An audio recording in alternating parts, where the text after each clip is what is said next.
Okay, good morning, everyone. Thank you for joining us for another session of our Coffee with a Local Leader. Today, we will be talking with Wendy Mehringer, who is the VP of Philanthropy at IU Health. Before we get started, I would just like to make a plug-in for two upcoming events that we have at IHEN, which is the Back 9 Golf event happening October 20th.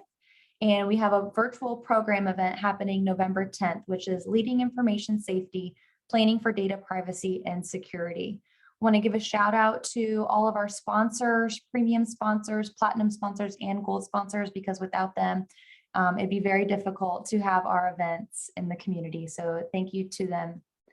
We'll go ahead and get started. Stop sharing.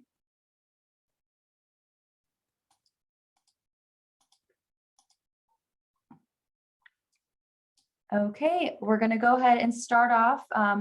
Wendy Mehringer today is here with us. She is the VP of Philanthropy and Operations at IU Health Foundation, helping more people in our communities invest in IU Health's mission to make Indiana a healthier state as the state's largest healthcare provider. Wendy has spent her career helping organizations develop and implement strategies through a customer-first, outside-in lens. Prior to IU Health, Wendy was the Chief Customer Officer at AES US Utilities and the Senior Director of Customer Experience at Roche Diagnostics North America. She earned an MBA from Purdue University and a BA in journalism and an MA in public relations, both from Ball State University.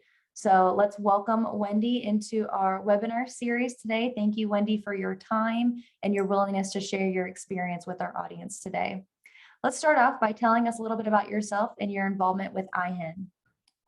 Sure, happy to. Good morning, everyone.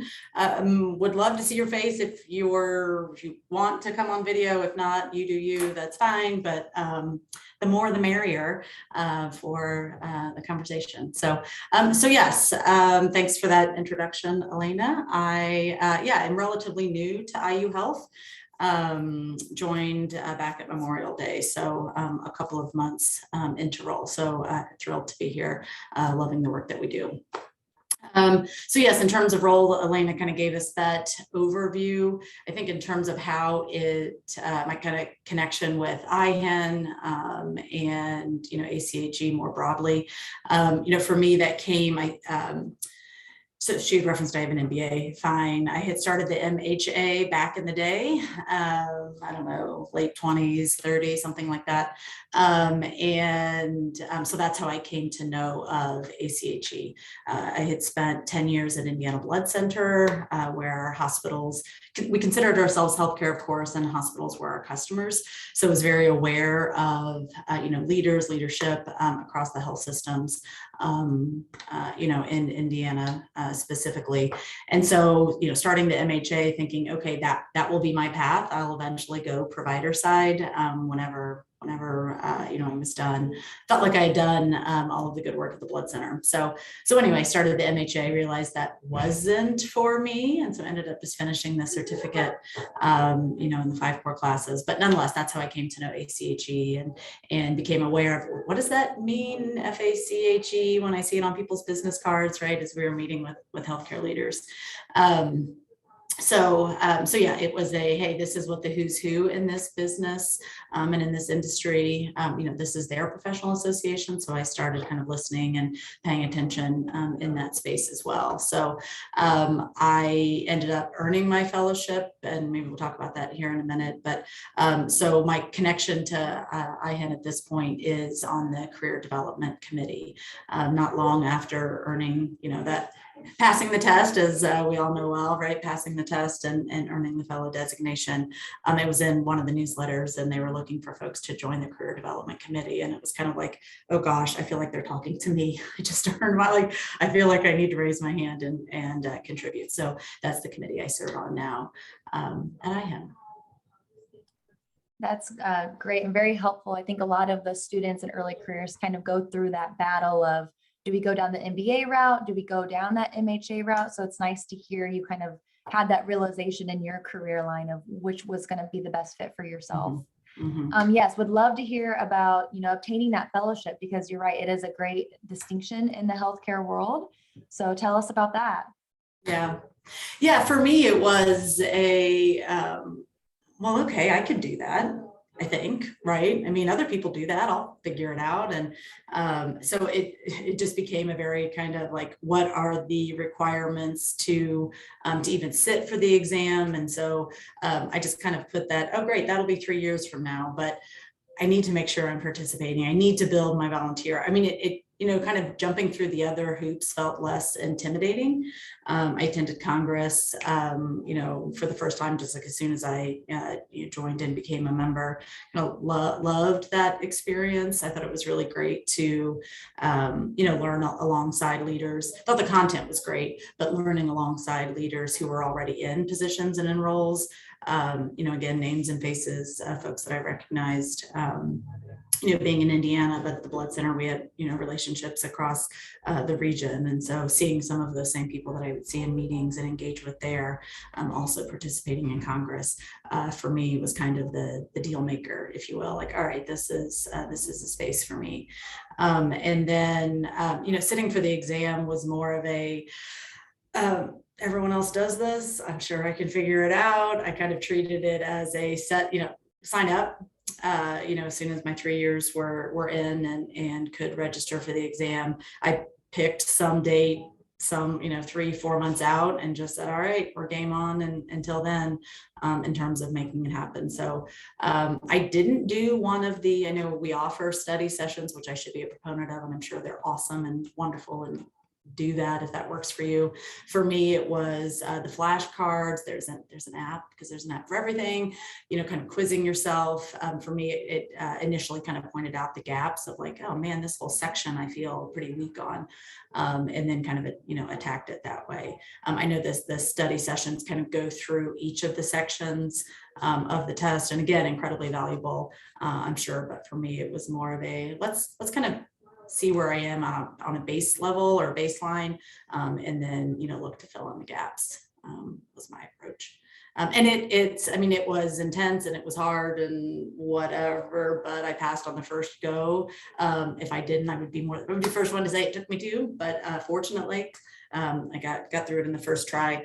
And I don't know, you've all sat for probably grad school exams and the same, right? You walk into this testing center and everyone's taking a different exam. You have to, like, you get a piece of paper and a pencil kind of thing. But anyway, when you're done, they flash up that you pass. And then I just was kind of like looking around like, well, no one's applauding and there's no balloons. And there's like, it was just this most bizarre, like, well, gosh, there was 3 months and I guess I'll go home now. So there was no like celebration. It felt like a big deal for me, but that wasn't really the experience sitting in the testing room, for sure. But anyway, now the effort is on to, I got just last week the letter in the mail of, okay, your accreditation window is up. You need to now, either sit for the exam again in the year, which is kind of the threat of like, okay, I got to make sure that I'm, sticking with it in terms of my volunteer hours and frankly, tracking the education and that kind of thing, to maintain the fellow status. But anyway, what was a great experience. I would have loved a little balloons or clapping or something, but none of that happened. Well, we'll give you an applause here on the call because I think it is truly a very important test. And that's what, I can speak for myself. I can't speak for everyone in the room, but that's a long-term goal for myself. And so hearing from people who have passed, it's really encouraging to stay on top of that if that's your end goal. So congratulations to you. It's surely a great honor and a distinction that I'm sure opened up some doors for you. Yeah. Well, like I said, I think it's passing it and keeping it. I mean, it's one thing to kind of like, hey, I'm going to go heads down and pass the test. And that is the first or kind of the qualifier, if you will. And so that's a necessary, but I just have a lot of respect for folks who have kept their staff, kept the designation, because it does, it requires intention and there's accountability in that. Are you keeping your volunteer hours up? And, being a successful professional isn't just what you do in your day job, but the accountability we all hold to be a leader in healthcare. There's a differentiation there with that fellow status. And so mad respect for folks who have done it and kept it for decades. So that's where I feel like I'm headed next. Going to stay true to it. Awesome. Well, thank you for that overview of the fellow, just overall status, the testing room. I wish there could have been some fireworks for you, but for everybody, right? Everyone's sitting taking some great, Exactly. Jumping over into, what change or impact do you want to have on our healthcare industry?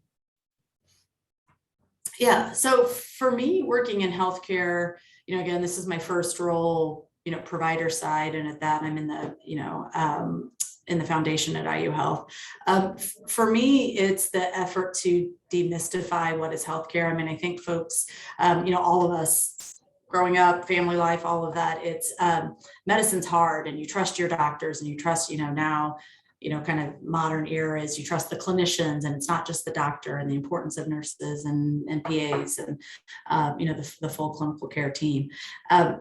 I think the effort to demystify that, it's one thing to say medicine is hard, but I think the whole kind of the business behind healthcare, how much things, cost and cost transparent. I mean, there's just a lot of moving parts that make healthcare complicated. So for me, the work is, all right, how can I contribute in some little way to making this easier, making it, so that people can better understand at least what's happening in and around their care. I may never understand fully, hearing a physician or a clinician at large, talk about what's happening inside my body, but my goodness, can I at least understand what options I have, where I can receive care, and be more in the driver's seat of those decisions. I have my mother's in her 70s. My grandmother's still living and is 93 and is in pretty good health, but she goes to the doctor often. And just listening to my mom, trying to navigate that and act on her behalf and advocate for her, but yet doesn't understand the ins and outs of that. For me, it's this is good space to work in, and again, each in our own little way, be part of that solution, moving forward. So for the next generation, it's a little easier to kind of break the model of what has been, what happens in these incredible health systems that we have, and making it easier for people to access it and understand it, and be more active in the care they receive.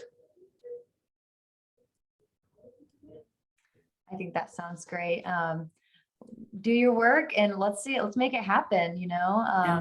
I kind of feel that same way. I feel like the family members who are in the healthcare field kind of get it, and those who are not, that's where we're trying to help with that struggle of understanding and finding the correct resources for the elder people. So really understand that. I was at a seminar conference last week and listening to there were an update from the lobbyist of the association, or the member group, was presenting, and she had this interesting line of discussion around healthcare. Hospitals and providers have been, as she said, kind of crying wolf for a long time about the problems and what's needed, and we need more dollars. The appropriation isn't as it should be, and she's there's been such consistent noise out of the hospital space. So now whatever the current problem is like, hey, well, wait a minute, what is this, post-COVID life and, and what it means to provide care in health systems now? Well, is this bigger or smaller than the problem that you had 3 years ago? And so this constant drumbeat, as if there's always an issue or a problem to be addressed, and, pay attention to us more than pharma or whatever, even in the healthcare space. And so I just thought that, I thought that was interesting. It's even as a, to say healthcare industry, but, again, hospitals and provider side, what's happening there, just this constant drumbeat of, no, but our problem is worse. And getting in ahead of that narrative to say, look, this is what's happening. This is what's happening in hospitals across America, and frankly, even in the state. I mean, I think we have a problem getting our arms around that narrative, even in the state of Indiana. But so anyway, I was taken with her comments of, hey, we need to really get down to the basics here of what is important, what matters, and because it just feels like this piling on of constant issues, and it's hard for folks who aren't in this space to really understand that they're, in a really kind of sound bite, but also how can they have, impact in that, being a legislator again at the state level or federal level. Okay, switching gears into, looking back at your career and your journey thus far, what do you wish you would have known 5, 10 years ago about your career and building that personal brand? I feel like you've had some of a transition, so I'd love to hear, looking back in that time frame, what does that tell you about yourself? Yeah.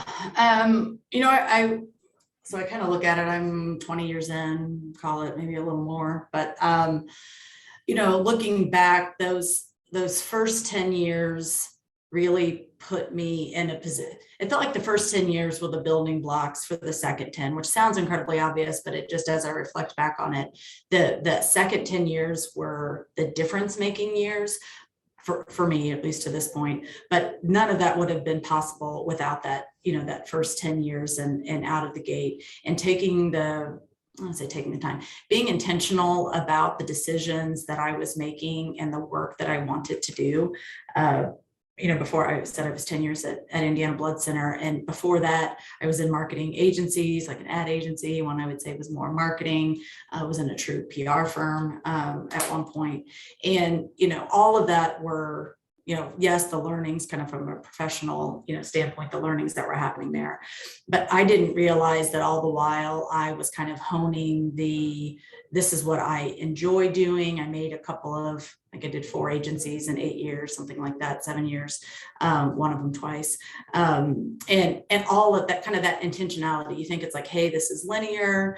This, one role leads to, greater responsibility. And kind of as I was in it, it felt like there was almost like, I don't know, like the river, and you're going from one shore to the other. It's like the ping pong kind of back and forth.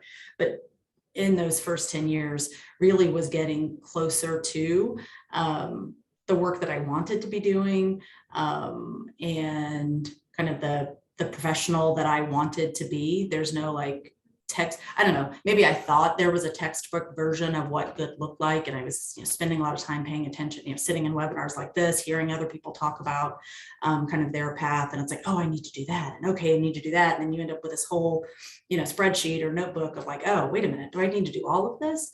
And so for me, that first 10 years, making all of those changes really kind of set me up then for when I did end up in a role that I'm like, oh, wait a minute, this is good. And I can see myself contributing to this for a long time. Those 10 years at the Blood Center then were really the trajectory changing time for me. It's the first time I took on responsibilities for people and functions that I didn't know anything about. Which I encourage you to do when given the opportunity.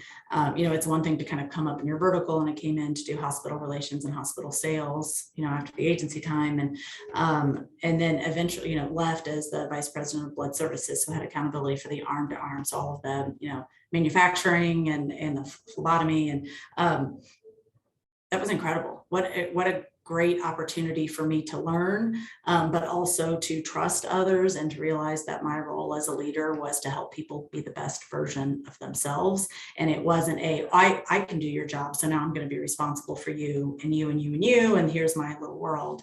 When I say trajectory changing, for me, it was when I then stepped out of like, okay, here's my vertical and what I know well, but also then to have accountability for jobs that I couldn't do. Frankly, I couldn't have been the director in some of those, in many of those, functions, that were under me. So yes, just that intentionality to kind of trust your gut, know that this is your path. You want to stay in any, for me, I wanted to stay in any role long enough to feel like I had contributed and left it better than I found it, but not give up time for work that I didn't feel like was additive to, or frankly, in the moment, it wasn't something that felt like it was contributing to the path and where I wanted to go. And then all the while in doing that, every every meeting, every interaction, every hire, every fire, every downsize, and just the work of then being that leader. That's what builds the brand. People like to talk about personal brand. Personal brand for me isn't something that you put to paper and achieve or, kind of strive to achieve. For me, what has been most authentic is the everyday interactions that are consistent with who I am, and not again, this is textbook, or, back in the day, it was the bracelets like WWJD, what would Jesus do, right? It was like, as I spent a time in my career, it was like, what would Mike do? What would Tim do? What would, Byron do? Was the CEO of the Blood Center at the time. And when I kind of got past that and just said, I have no idea what they would do, but I know what I would do. And I have to stay true to what I think is the next right question or that next right move. All of the learning in that time really felt difference making for me, so that now these last several roles that I've been in, I've been able to come in at a leader level and contribute.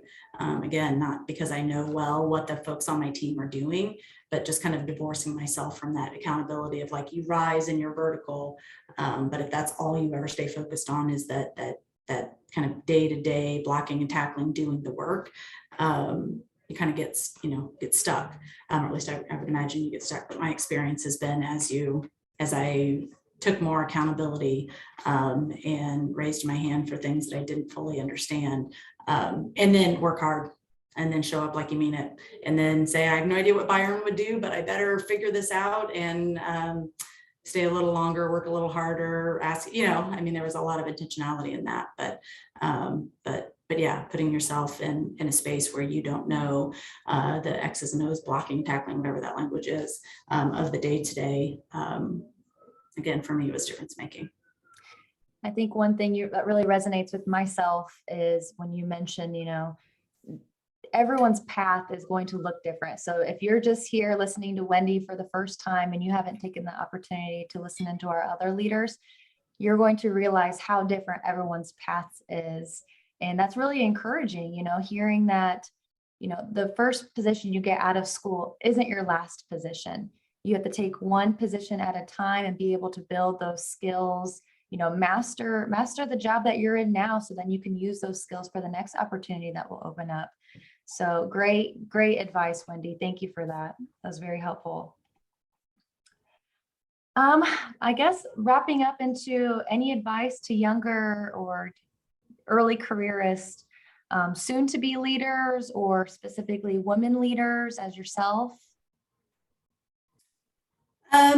Yeah, I don't know. We only have a few minutes left and absolutely want to take questions. I just, my line of thinking around, female leaders and what it means. And I don't know, I've just always looked at it like being a woman is my superpower, right? I'm, being aware of how others think and feel. I'm not, I don't know if you'd say I was incredibly nurturing. Right. I have 2 children and a husband. I do my best to be, to take care of the house and to take care of them, kind of thing. But I don't know, just the mindset, how women come at problem solving. I just look at it like, yeah, that's my superpower. That a lot of that and what kind of comes, or stereotypically comes to women a little more naturally, are also qualities in a good leader. And so I just show up like a woman every day. And then I will say there are times where being a woman, you're kind of underestimated. And that's a lot of opportunity, like, do that. Okay, underestimate me, we'll be fine. So I don't know. I just say, again, do you, that's always kind of my mantra is, hey, you do you. But I just don't carry it like it's a cross or a burden. I think there's superpower in being a female leader. So trust your instincts and lean into that. Thank you. We'll have little capes on, right? So there we take go. that and run with it. Do we have any questions from our audience today? I know we have a few minutes left. Feel free to either come off mute or type it in the chat.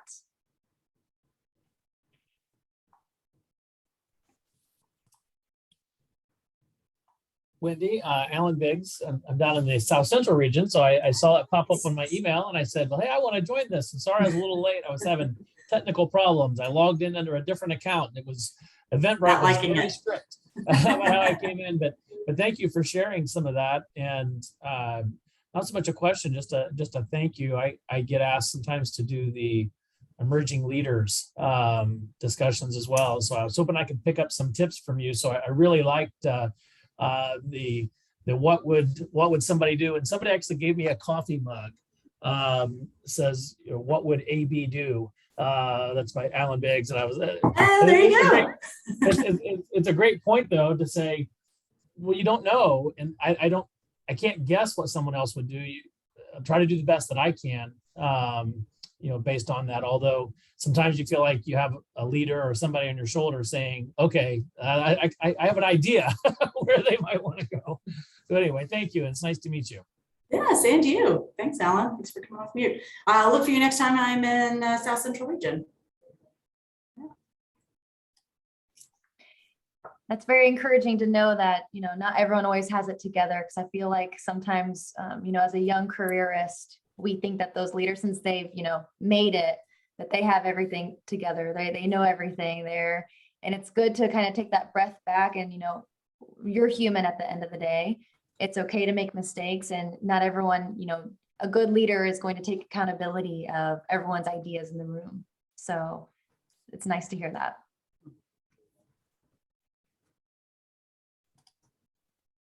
Hi, I'm Megan. I am currently, so I've been in my job for 7 years now. I'm going back to get my MBA, and I'm one of those people that's going to get my MBA that doesn't necessarily know what I'm going to do with it, right? I've worked at IU School of Medicine for the past 7 years, so I'm healthcare related, and I'm trying to kind of navigate where my next move is going to be. And at this point, I'm just kind of identifying people, talking to different people in different roles around IU Health. Do you have any other suggestions other than that as to maybe how to gain some clarity on the path that I should think I should take? Yeah, I would say, I think you're doing the right things in networking, definitely within your current organization. IU Health is a big family of folks to network in as well. As I was leaving Indiana, I started the MBA thinking, oh, well, I want to be the president of Indiana Blood Center and or Versity as we were, merging into that, and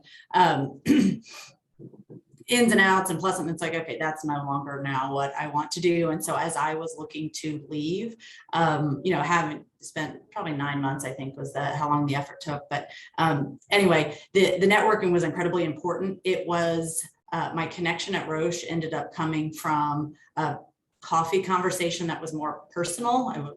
I was engaging a woman who had done great things, but it was more of like, I had a little one, I had like a 3-year-old and then an infant at the time. And I'm like, something's got to give here. How do you do it exactly? And so it was more of like, ooh, this isn't a business one. I just need to know how you're making this all work. And ends up, she was at Roche. Hey, we have a new marketing. I mean, it was just like one thing, led to another. But that was supposed to be a not professional engagement. So I would just say, don't sleep on the fact that everyone has a network, and engage even beyond the, hey, you have a role that I'm interested, or you have a role that I'm interested in. People hear about roles in their organization, even if it's not in their vertical. And so anyway, just I was look back on that and I'm like, oh, that was so funny. The Betsy conversation was supposed to be about something else, and that ended up being where the connection to Roche came from, and what ended up being a great opportunity. And then, yeah, like I said, your initial question, I thought I was getting an MBA so that I could do more in my current organization. And 3 months before graduation, I left Versity and joined Roche.